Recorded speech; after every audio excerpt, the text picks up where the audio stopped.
அதோட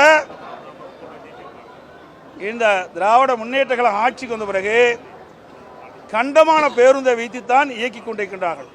மழை வருகின்ற பொழுது பேருந்திலே பயணம் செய்கின்றவர்கள் குடைபிடித்துத்தான் பயணம் செய்ய வேண்டும்.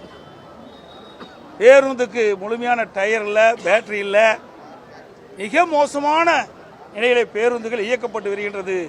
பேருந்தில் ஏறி அந்த குறிப்பிட்ட இடத்திற்கு சென்றால்தான் உண்மை, இல்லைன்னா பாதியிலே நின்று நடந்து தான் போகணும். அப்படிப்பட்ட நிலைமை தான் இன்றைக்கு தமிழகத்தில் போக்குவரத்து துறை இருக்கிறது. போக்குவரத்து துறையில் இருக்கின்ற பணியாளர்களுக்கு இதுவரை பணப்பலன் வழங்கப்படவில்லை. அதையும் நான் தெரிவித்தேன். 1,00,000 தொழிலாளர்களுக்கு மேலாக அதில் பாதிக்கப்படுகிறார்கள்.